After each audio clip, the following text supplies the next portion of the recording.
Hello friends, तो आज की इस वीडियो में हम लोग अखिल भारतीय संस्कृति ज्ञान परीक्षा के प्रीवियस ईयर क्वेश्चन पेपर को हम लोग सोल्यूशन करने वाले हैं। 11th यानी कक्षा एकादश, इसके पहले मैंने बहुत सारे प्रीवियस ईयर क्वेश्चन पेपर को सोल्यूशन कराया है, जिससे आपके एक एक सारे पेपर के आइडियाज लग जाएंगे। किस टाइप के हमारे एग्जामिनेशन में क्वेश्चन पेपर के मतलब क्वेश्चन पूछे जाते हैं, वो सारे आपके आइडियाज लग जाएंगे और काफ़ी सारे क्वेश्चन की प्रैक्टिस हो जाएंगे जो कि आपके एग्जाम में पूछे जाएंगे। ठीक है, तो चलिए हम लोग इस वीडियो को स्टार्ट करते हैं।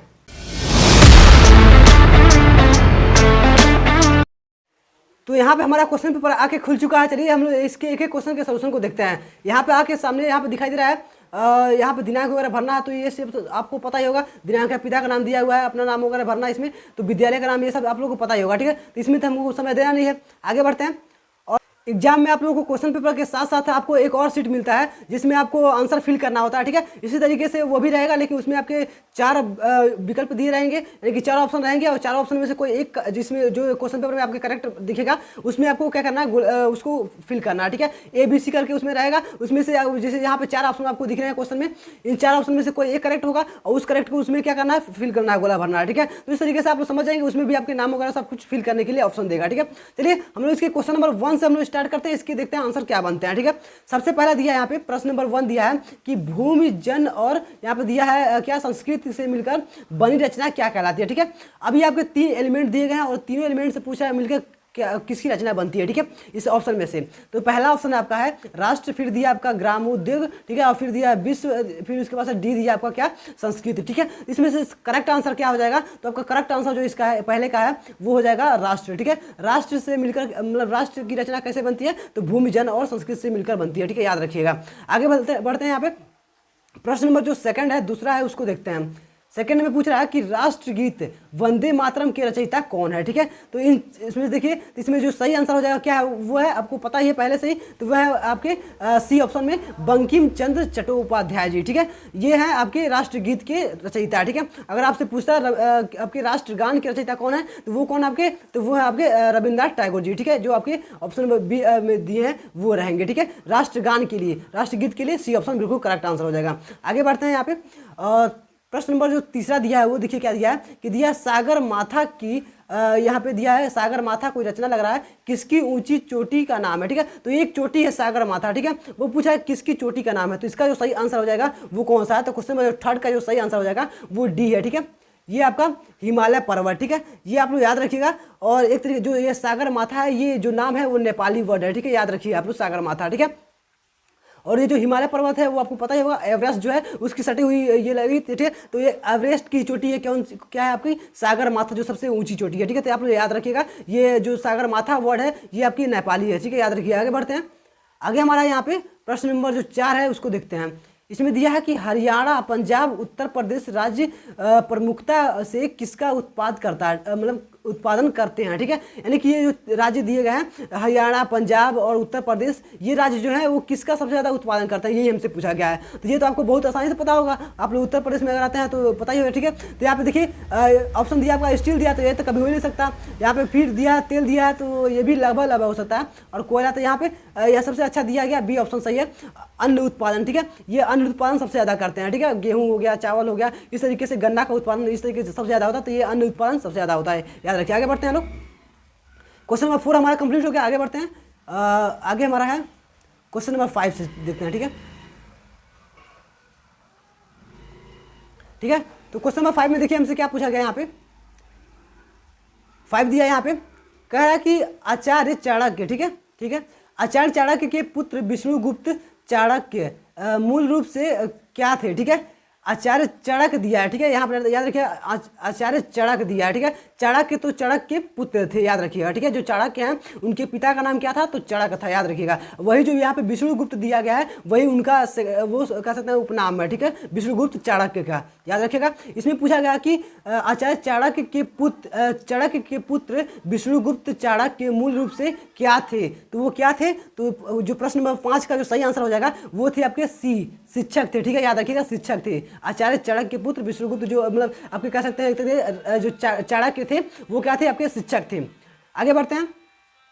चंद्रगुप्त में आप लोग ये सब इनके बारे में सुना होगा। ठीक है, आगे बढ़ते हैं। प्रश्न में जो 6 है उसमें क्या पूछा गया आपसे, कह रहा है कि जाति पाति के भेदभाव से परे सबको भारतीय संस्कृति से जोड़े रखने में किस पंथ की भूमिका महत्वपूर्ण रही है, ठीक है। तो इसमें से जो आपके पंथ दिए गए हैं, इस पंथ में से किसका जाति पात से भेदभाव से जो अलग मतलब भारतीय संस्कृति को जोड़े रखने के लिए कौन सा पंथ सबसे मतलब महत्वपूर्ण योगदान उसका रहा है, ठीक है। तो वो जो हो जाएगा आपका क्वेश्चन में जो 6 का सही आंसर हो जाएगा वो सी, ठीक है। यहाँ पर दिया है नाथ पंथ की, ठीक है। जो नाथ पंथ है उसका सबसे ज़्यादा यहाँ पे महत्वपूर्ण भूमिका था, ठीक है। आगे बढ़ते हैं, याद रखिएगा आप लोग। प्रश्न नंबर जो 7 है वो उसका आंसर देखते हैं। 7 का दिया है आज़ाद हिंद फौज के संस्थापक कौन थे, ठीक है। तो इसका जो सही आंसर हो जाएगा वो हो जाएगा आपका ऑप्शन नंबर आपका बी, ठीक है। यहाँ पे रास बिहारी बसु, ठीक है, ये थे आपके आज़ाद हिंद फौज के संस्थापक। ये कब आज़ाद हिंद फौज कब इसकी स्थापना हुई थी, तो वो हुई थी, आप लोग याद रखिएगा 1943 में, ठीक है, 1943 में, ठीक है, याद रखिएगा आप लोग। आगे बढ़ते हैं। ये क्वेश्चन कई बार पूछता है कि आज़ाद हिंद फौज की स्थापना कब हुई थी, तो याद रखिएगा 1943 में। अगर पूछ दे कौन किया था, तो वो किया था, इसके संस्थापक जो थे वो रास बिहारी बसु थे, याद रखिएगा। आगे बढ़ते हैं। आगे हमारा है 7 हो गया, 8 नंबर, ठीक है। 8 नंबर हम देखते हैं। तो 8 नंबर जो प्रश्न हमारे पास है, कह रहा है कि प्रश्न नंबर 8, भारतीय संविधान निर्माताओं में डॉक्टर राजेंद्र प्रसाद की क्या भूमिका रही, ठीक है। इनकी क्या भूमिका रही, तो ये देखिए जो आपका क्वेश्चन नंबर 8 का जो सही आंसर हो जाएगा वो आपका डी आंसर है, ठीक है। डी है आपका संविधान सभा के अध्यक्ष रहे, ठीक है। जो आपके कौन है, डॉक्टर राजेंद्र प्रसाद, ठीक है, वो संविधान सभा के अध्यक्ष रहे हैं, याद रखिएगा। आगे बढ़ते हैं। आगे हमारा है प्रश्न नंबर 9 में कहा गया कि भारत को अमर राष्ट्र क्यों कहा गया है, क्यों कहा जाता है, ठीक है। अमर राष्ट्र क्यों कहा जाता है, तो इसमें देखिए आपका जो सही आंसर हो जाएगा वो है आपका ऑप्शन नंबर जो ए दिया है, उसमें दिया हमारी मातृभूमि सनातनी है और मतलब सनातन है, और उसके बाद बी दिया आपका पूर्वजों की परंपराएं हमारी धरोहर है, ठीक है।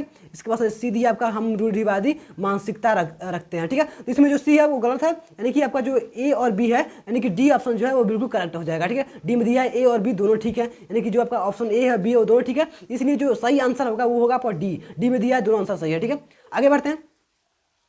आगे हमारा जो दिया है यहाँ पे 9 हो गया। अब इसके हम लोग सेकेंड इस पेज पे चलते हैं। यहाँ पे 10 नंबर से देखते हैं, ठीक है। यहाँ पे देखिए पूछा गया क्या, कह रहा है कि हिंदू समाज का उद्धार करने वाले जिन महापुरुषों के हम चिर ऋणी रहेंगे, ठीक है, तो उनका क्या लिखा है, उनमें किनका नाम महत्वपूर्ण है, ठीक है। जिनके हम लोग चिर ऋणी रहेंगे, वो जो हिंदू समाज के उद्धार के लिए जो काम किए जो महापुरुषों ने, तो उसमें से पूछ रहा है कि मतलब किसका नाम महत्वपूर्ण है, ठीक है। इसमें जो सबसे ज़्यादा महत्वपूर्ण किसका है, तो जो क्वेश्चन नंबर 10 का है सही आंसर वो हो जाएगा आपका बी, ठीक है। गुरु नानक देव जी जो है वो हिंदू समाज के कल्याण के लिए मतलब उनका जो नाम है वो सबसे महत्वपूर्ण में आता है, ठीक है। तो याद रखिएगा। आगे बढ़ते हैं। आगे हमारा है प्रश्न नंबर 11 जो है वो कह रहा है कि गुरुमुखी लिपि का प्रवर्तक कौन थे, ठीक है। तो ये थे प्रश्न नंबर जो 11 का सही आंसर हो जाएगा वो है आपका बी, ठीक है। बी में है आपके कौन है, तो वह है श्री गुरु अंगद देव, ठीक है। ये याद रखिएगा जो गुरुमुखी लिपि है उसके जो प्रवर्तक थे वो कौन थे, श्री गुरु अंगद देव थे, ठीक है, याद रखिए। आगे बढ़ते हैं। क्वेश्चन नंबर जो 12 है, प्रश्न नंबर 12 है, वो कह रहा है कि जो सिख देश और धर्म के लिए अपना शीश मुझे अर्पण कर सके वह शीश क्या लिखा है, वह सीख मुझे चाहिए।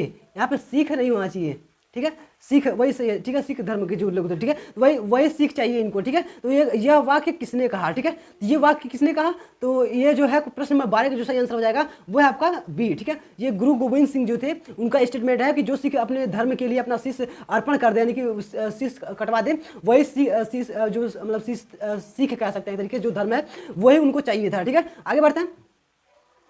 सिख धर्म में जो लोग थे उनको सिख ही कहा जाएगा, ठीक है। तो उनको वही चाहिए थी, ठीक है, वही सिख चाहिए जो मतलब जो इस तरीके से अपने सिर को अर्पण कर सके देश के धर्म के लिए, ठीक है। आगे बढ़ते हैं। यहाँ पे प्रश्न नंबर जो 13 है वो देखते हैं।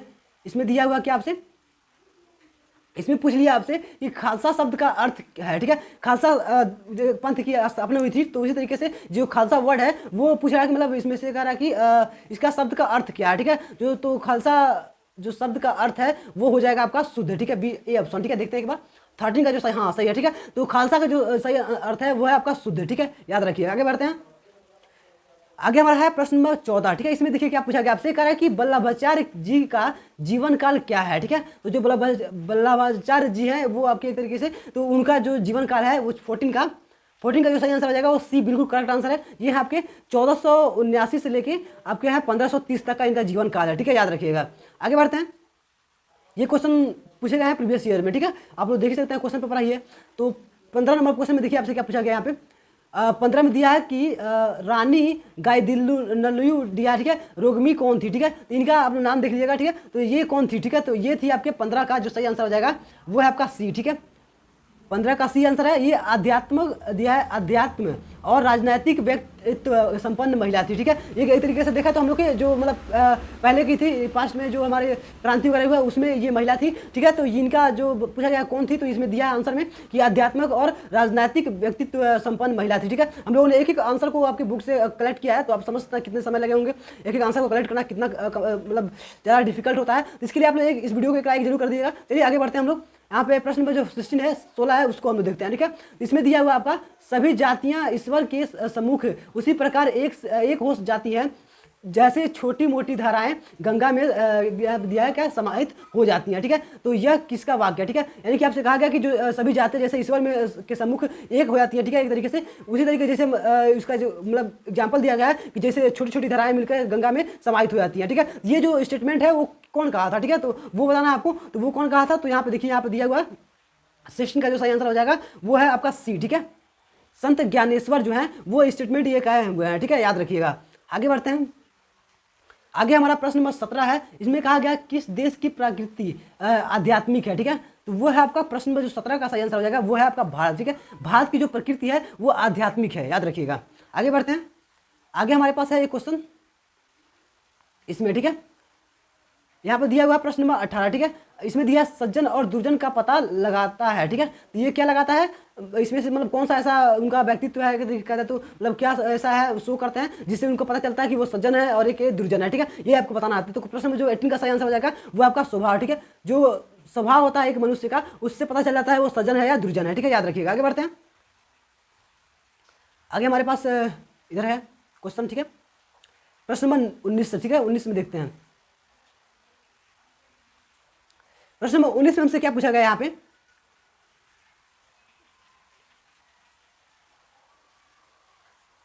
ठीक है, ठीक है, तो अब हम लोग सेटअप के थोड़ा सा इसके पेज इधर उधर है, ठीक है, क्वेश्चन को हम लोग को सही से आपको शो करना है, तो इसलिए हम लोग इधर उधर करना पड़ रहा है, ठीक है। यहाँ पे देखिए दिया क्या प्रश्न नंबर 19 दिया, ठीक है, इसमें कह रहा है कि रामचरितमानस की रचयिता है, ठीक है, तो ये तो आप लोग पढ़ते ही आ रहे हैं बहुत पहले से। इसमें क्या हो जाएगा आंसर, वो डी बिल्कुल करेक्ट हो जाएगा, गोस्वामी तुलसीदास जी, ठीक है, रामचरितमानस की रचयिता है। आगे बढ़ते हैं। यहाँ पे 20 नंबर दिया, प्रश्न नंबर जो 20 है वो क्या कह रहा है, कह रहा है कि हे अर्जुन, ठीक है, यह तेरा और मेरा पहला जन्म नहीं है, ठीक है, यह वाक्य किस ग्रंथ से लिया गया है, ये जो ग्रंथ मतलब किस ग्रंथ में ये स्टेटमेंट लिखा गया है, तो यहाँ पे प्रिंट हुआ है, ठीक है, तो आपको बताना है। तो 20 का जो सही आंसर हो जाएगा 20 का वो हो जाएगा आपका, एक मिनट देखते हैं, तो 20 का जो सही आंसर है वो आपका ए है, ठीक है, याद रखिएगा।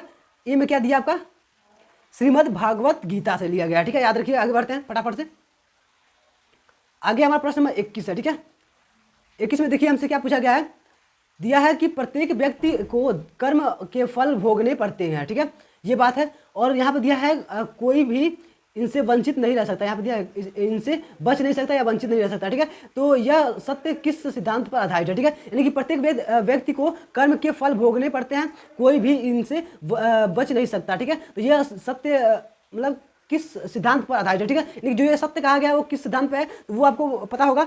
यहाँ पे आंसर में जो दिया है वो 21 का जो सही आंसर हो जाएगा वो डी है, ठीक है, यहाँ पे कर्म फल का जो एक सिद्धांत आपको बुक में दिया हुआ है पढ़ेंगे अगर तो उसके सिद्धांत पे ये जो आपका सत्य जो कहा गया है वो है, ठीक है, याद रखिए। आगे बढ़ते हैं।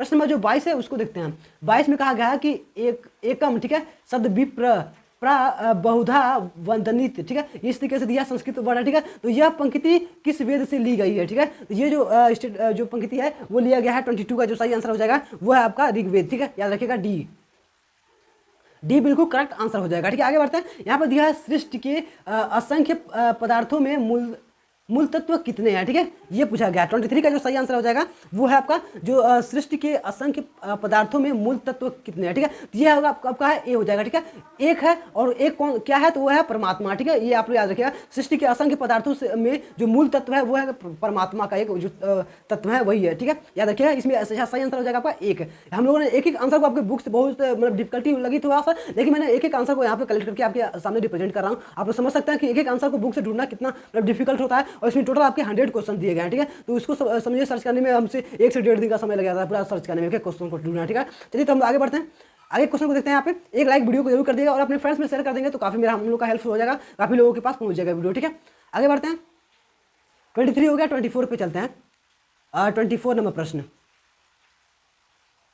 ठीक है।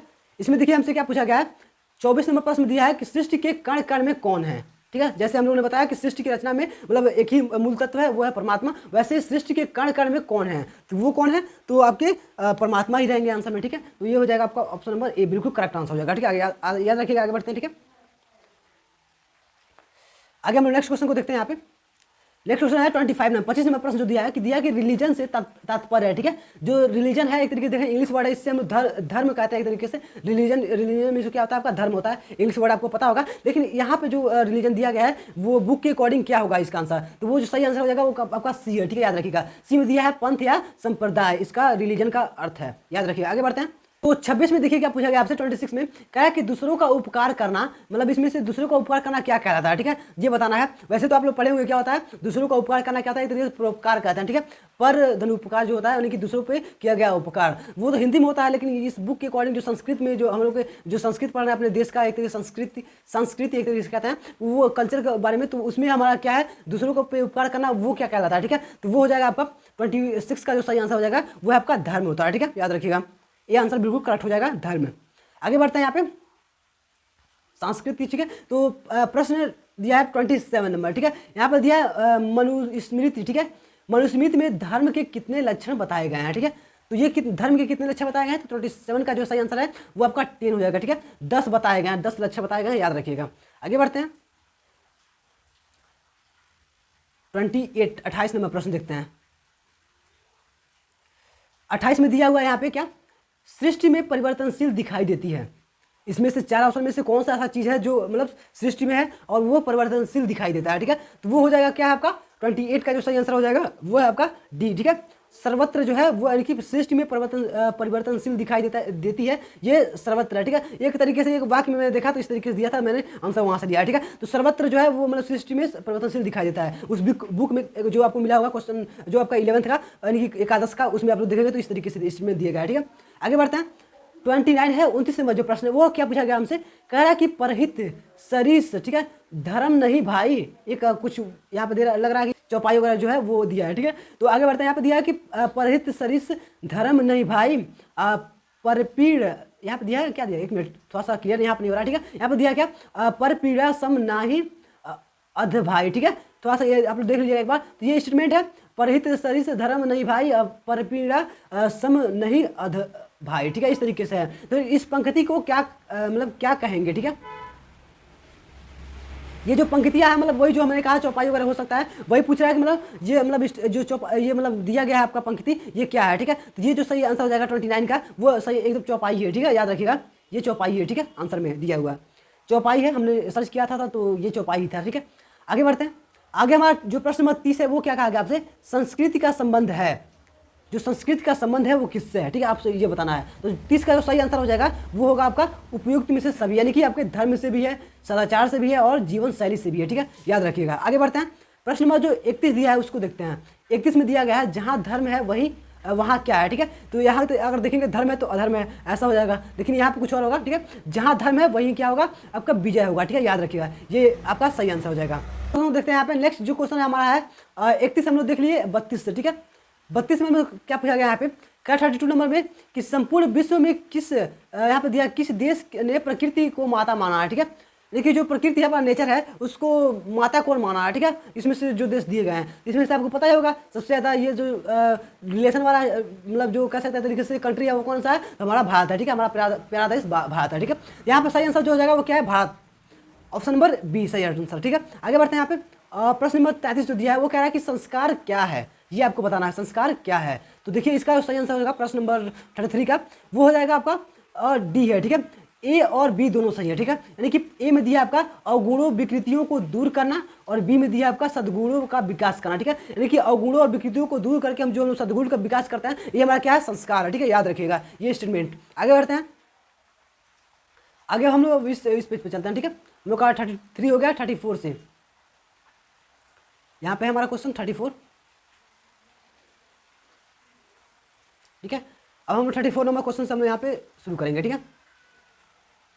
क्वेश्चन नंबर हम लोग 34 को यहाँ से आप लोग देख लेते हैं, ठीक है। तो जो 34 नंबर प्रश्न पूछा गया आपसे वो कह रहा है क्या कि दशमेश गुरु गोविंद सिंह और उनके पूर्ववर्ती यहाँ पे गुरुओं ने ज्ञान और भक्ति के साथ किस पर बल दिया, ठीक है। एक जो 10वें गुरु कैसे, दशमेश मतलब 10वें गुरु जो है गुरु गोविंद सिंह सिखों के, वो और उनके जो पूर्ववर्ती और गुरु जो 9 थे वो किस पे बल दिए, यानी कि ज्ञान और शक्ति के साथ किस पे बल दिए, ठीक है, जो थर्ड एलिमेंट है, ठीक है। तो वो जो सही आंसर हो जाएगा वो है आपका बी आंसर, ठीक है। बी ऑप्शन जो है उसका वो लिया है आपका शस्त्र और शिक्षा और यहाँ पे दिया है बल साधन पर, ठीक है। इन्होंने उस पर फोर्स किया है, उस पर मतलब बल दिया है, ठीक है, याद रखिएगा।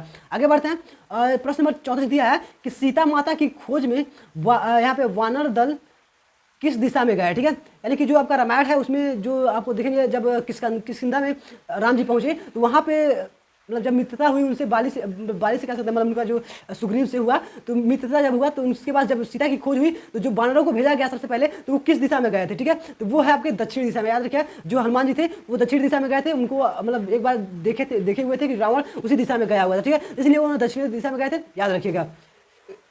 आगे बढ़ते हैं। यहाँ पे प्रश्न नंबर जो 36 है वो देखते हैं। 36 में दिया है कि राजस्थान के बदनौर में किस, यहाँ पे दिया है किसका राज्य था, ठीक है। तो ये आप लोग देखेंगे अगर राजस्थान के बदनौर में किसका राज्य था तो वो हो जाएगा आपका 36 का जो सही आंसर हो जाएगा वो देखिए 36 का जो सही आंसर है वो बी, ठीक है। यहाँ पे एक मिनट, हाँ ठीक है। तो यहाँ पे सुरसेन का है, आप लोग याद रखिएगा। राजस्थान के बदनौर में सुरसेन का राज्य था, ठीक है, याद रखिएगा। आगे बढ़ते हैं। आगे जो हमारा है यहाँ पे 36 हो गया, 37 से देखते हैं। 37 नंबर प्रश्न में पूछा गया आपसे, कह रहा है कि अलाउद्दीन का सूबेदार किस त्योहार का जुलूस देख रहा था, ठीक है। तो ये जो अलाउद्दीन का सूबेदार था वो आपका देख रहा था यहाँ पे मुहर्रम का था, ठीक है, मुहर्रम था ना। 37 का देखते हैं एक बार, ठीक है, ठीक है, हाँ। तो मुहर्रम का त्यौहार था और किले के चोटी पे जाके वो मतलब देख रहा था। तो उसी समय क्या हुआ था आपका, जो यहाँ पे पृथ्वीराज ने तीर से उसको मार दिया था, ठीक है। वो किले पे जाके जब वो देख रहा था मुहर्रम का मतलब जुलूस, ठीक है, याद रखिएगा आप लोग। आगे बढ़ते हैं। आगे हमारा है 38 नंबर प्रश्न दिया है यहाँ पे। 38 में पूछा है क्या कि सुभाष चंद्र बसु क्या अनुभव कर रहे थे, ठीक है। जो सुभाष चंद्र बसु थे वो क्या अनुभव कर रहे थे, तो 38 का जो सही आंसर हो जाएगा वो हो जाएगा सी आंसर, ठीक है। वो केवल अहिंसा अथवा विनम्र प्रार्थनाओं से अंग्रेज यहाँ पे दिया अंग्रेज भारत नहीं छोड़ेंगे, ठीक है। यानी कि वो ये सोच रहे थे, यानी कि अनुभव कर रहे थे कि जो अंग्रेज हैं वो केवल अहिंसा अथवा विनम्रता की प्रार्थना से वो भारत नहीं छोड़ेंगे, ठीक है। ये स्टेटमेंट वो सोच रहे थे सुभाष चंद्र जो बसु थे, ठीक है, यानी कि बोस जिसे कहा जाता है, ठीक है, इस तरीके से। आगे बढ़ते हैं। यहाँ पे आगे अगर देखा जाए तो हमारे पास यहाँ पे 39 नंबर प्रश्न है। 39 नंबर प्रश्न को हम देख लेते हैं। यहाँ पे 39 नंबर प्रश्न जो दिया गया यहाँ पे कह रहा है कि राष्ट्रभक्त किस संगठन के मध्य से गांव गांव यहाँ पे दिया है स्वतंत्र की अलख जगाते थे, ठीक है। लेकिन जो राष्ट्रभक्त संगठन था, मतलब राष्ट्रभक्त का एक कोई संगठन होगा वो गांव गांव घूम के स्वतंत्रता की अलख जगाते थे, ठीक है। तो वो मतलब कौन सा संगठन था वो बताना आपको, ठीक है। तो वो कौन सा हो जाएगा, 39 का जो सही आंसर हो जाएगा यहाँ पे वो है आपका ए, ठीक है। ए में क्या आपका दिया गया है प्रजामंडल, यहाँ पे दिया क्या है प्रजामंडल, ठीक है, यही सही है, ठीक है। ये थोड़ा सा इधर, ठीक है। तो प्रजामंडल नामक संस्था, ठीक है, जो प्रजामंडल नामक संस्था थी वही क्या आपका राष्ट्र मतलब गांव गांव जाके स्वतंत्रता का अलग जगह थी, ठीक है, याद रखिएगा। आगे बढ़ते हैं। आगे हमारे पास है 40 नंबर प्रश्न है। नौका द्वारा यात्रियों को नदी पार करवाने वाले बाजी रावत दिया, ठीक है, यहाँ पे राउत दिया, ठीक है, कि उम्र कितनी साल थी, ठीक है। तो जो बाजी राउत थे उनकी कितना उम्र था, तो वो हो जाएगा आपका सही आंसर यहाँ पे 13 साल, ठीक है, याद रखिएगा आप लोग। बी आंसर बिल्कुल करेक्ट है, वो 13 साल हो जाएगा, ठीक है, याद रखिएगा। आगे बढ़ते हैं। 41 नंबर प्रश्न, 41 नंबर जो प्रश्न दिया है, महाभारत युद्ध में चक्रव्यूह की रचना किसने की, ठीक है। महाभारत में चलिए उसमें पूछा है कि मुझे चक्रव्यूह का जो रचना हुई थी वो कौन किया था, ठीक है। तो वो जो सही आंसर हो जाएगा वो आप लोग को अगर महाभारत देखेंगे तो आपको पता होगा वो है आपके कौन है, द्रोणाचार्य, ठीक है, याद रखिए। द्रोणाचार्य महाभारत में चक्रव्यूह का रचना किया था, ठीक है, याद रखिएगा। आगे बढ़ते हैं। 42 नंबर प्रश्न, 42 नंबर प्रश्न हमारे पास है। यहाँ पे देखिए ये क्या कहा जा रहा है। 42 नंबर प्रश्न में पूछा गया है कि पांडव सेना के सेनापति कौन थे, ये आपको बताना है। तो पांडव सेना के सेनापति कौन था, तो वो था धृष्टद्युम्न, जो आप नाम यहाँ पे देख रहे हैं ये है बिल्कुल करेक्ट आंसर, पांडव के सेनापति था, ठीक है, याद रखिएगा। आगे बढ़ते हैं। पांडव के सेनापति थे, ठीक है, याद है धृष्टद्युम्न, याद रखिएगा। 43 का जो सही आंसर हो जाएगा यहाँ पे 43 देख लेते हैं, पहले हमें 42 का देखते हैं, ठीक है। काफ़ी ज़्यादा क्वेश्चन हो गया, ठीक है। आगे बढ़ते हैं। यहाँ पे प्रश्न यहाँ दिया कि प्रतिवर्ष गणतंत्र दिवस पर राष्ट्रपति द्वारा किन्हें सम्मानित किया जाता है, ठीक है। तो गणतंत्र दिवस पर राष्ट्रपति द्वारा किन्हें सम्मानित किया जाता है, तो जो 43 का सही आंसर हो जाएगा वो है आपका उपयुक्त में से सभी हो जाएगा, ठीक है। यानी कि यहाँ पे दिया है युवाओं को भी किया जाता है, युद्ध विजेताओं को भी किया जाता है, और यहाँ पे दिया है कि विषम परिस्थितियों में साहस दिखाने वाले जो बच्चे हैं उनको भी किया था। तो इस तरीके से देखा तो ये राष्ट्रपति द्वारा गणतंत्र दिवस पर दिखाया था। ठीक है, आंसर आपका बिल्कुल करेक्ट है। ठीक है, आगे बढ़ते हैं 44 आंसर को देख लेते हैं। ठीक है, 44 नंबर में क्या दिया है, आधुनिक युग में भ्रष्टाचार का उन्मूलन कैसे हो सकता है। ठीक है, जो इस समय आपका कह सकते हैं भ्रष्टाचार है उसका उन्मूलन कैसे हो सकता है, तो वो देखिए 44 का जो सही आंसर हो जाएगा वो है आपका सी आंसर। ठीक है, सदाचारी वे सिलवान बनकर हम लोग क्या कर सकते हैं इसको मतलब आधुनिक युग में का जो भ्रष्टाचार है इसको उसका उन्मूलन कर सकते हैं। ठीक है, आगे बढ़ते हैं। आगे हमारा क्या दिया है यहाँ पे, आगे हमारा 45 नंबर प्रश्न है। ठीक है, इसको देख लेते हैं। 45 में दिया है महाभारत के युद्ध में कर्म योग का संदेश किसने किसको दिया। ठीक है, तो ये आप लोग को पता होगा महाभारत में सबसे ज़्यादा किसका रोल था सबसे बड़ा, तो वो थे श्री कृष्ण जी थे, वो अर्जुन को दिए थे। ठीक है, ये ठीक है, जो 45 है वो आपका डी आंसर जो है वो बिल्कुल करेक्ट हो जाएगा। आप लोग याद रखिएगा जो कर्मयोग का संदेश है वो श्री कृष्ण जी ने आपके अर्जुन को दिया था। ठीक है, अर्जुन के रथ पे हमेशा वो रहते थे। ठीक है, तो इस तरीके से पार्थी के रूप में ठीक है श्री कृष्ण जी थे, तो उन्होंने ही कर्मयोग का संदेश दिया था। आप लोग याद रखिएगा महाभारत में। आगे बढ़ते हैं 46 नंबर जो प्रश्न आपका दिया है 46 नंबर प्रश्न, इसमें दिया है कि स्मृतिकार हरित दिया। ठीक है, हारित है। ठीक है, हारित ने सिल के कितने भेद बताए। ठीक है, बताए हैं। ठीक है, तो कितने भेद बताए हैं, तो 46 का जो सही आंसर हो जाएगा वो आपके 13। ठीक है, याद रखिएगा 13 स्मृति हारित जो है वो सिल के 13 मतलब भेद बताए हैं, आप लोग याद रखिएगा।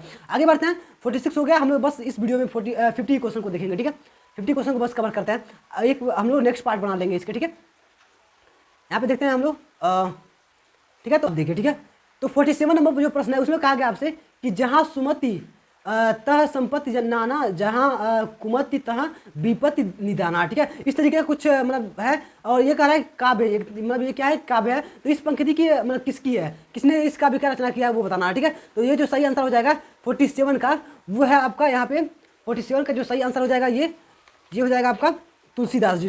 ठीक है, याद रखिएगा ये जो स्टेटमेंट है वो तुलसीदास जी का है, याद रखिएगा। एक एक आंसर को बहुत डिफिकल्टी से ढूंढा गया है। ठीक है, आप लोग अगर एक एक आंसर को ढूंढते हैं, अगर इस मान में कोई अगर छोड़ देता हूँ तो आप लोग ढूंढ के चेक कीजिएगा एक आंसर को ढूंढने में कितना समय लगता है और कितना मजा आता है, वो तो आप लोग समझ सकते हैं। तो इतने हार्ड वर्क के लिए आप लोग बस इस वीडियो को एक लाइक जरूर कर दिएगा और अपने फ्रेंड्स में शेयर कर देंगे तो काफी ज़्यादा हेल्प हो जाएगा। ठीक है, और इस तरीके के वीडियो के लिए आप लोग इस चैनल को सब्सक्राइब जरूर कर लीजिएगा। ठीक है, आगे बढ़ते हैं। यहाँ पे इस 47 का आपको पता ही होगा क्या होगा, तुलसीदास जी मतलब तुलसीदास जी का है। आगे बढ़ते हैं, यहाँ पे आगे क्या हमारा है क्वेश्चन है आपका, आगे वाला क्वेश्चन है हमारे पास यहाँ पे 48। ठीक है, 48 जो है वो कह रहा है कि किसके अभाव में हमारी साधन यहाँ पे साधन एवं शक्ति व्यर्थ हो जाती है। ठीक है, तो इसमें देखिए जो 48 का सही आंसर हो जाएगा वो है आपका 48 का सही आंसर हो जाएगा आपका यहाँ पे दिया हुआ है और सी। ठीक है, एक बार ये लगभग में भी लग रहा है। ठीक है, तो सी देख लीजिए आप लोग एक बार शील स्वभाव के अभाव में। ठीक है, जो शील स्वभाव के अभाव में ये सही आंसर हो जाएगा इसका। ठीक है, एक बार देख भी लीजिएगा। आगे बढ़ते हैं 49 नंबर प्रश्न को देख लेते हैं। इसमें दिया हुआ कि श्रीमद् भागवत महापुराण में परमात्मा की कितनी स्वतंत्र शक्तियाँ बतलाई गई हैं। ठीक है, जो परमात्मा जी हैं वो श्रीमद् भागवत में उनके लिए मतलब बारे में कितनी शक्तियाँ उनको बताया गया। ठीक है, तो वो देखिए आपको हो जाएगा 49 का जो सही आंसर है 49 का वो 3 शक्तियाँ बताई गई हैं। ठीक है, 3 शक्तियाँ बताई गई हैं, याद रखिएगा स्वतंत्र शक्तियाँ बताई गई हैं 3। ठीक है, याद रखिए। आगे बढ़ते हैं, जो इस वीडियो का जो लास्ट हम लोग का क्वेश्चन रहेगा यहाँ पे 50 नंबर। ठीक है,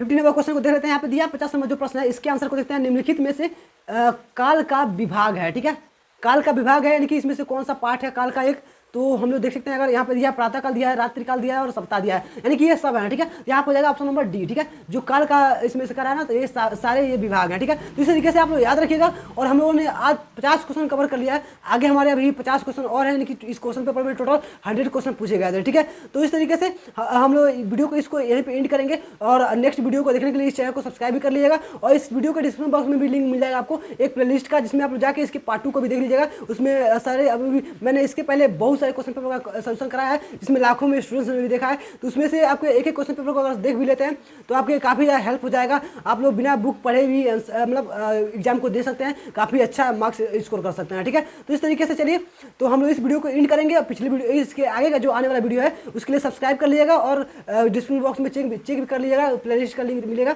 वहाँ से आप लोग जाके वीडियो भी देख लीजिएगा। ठीक है, तो चलिए thanks for watching my video last. जय हिंद।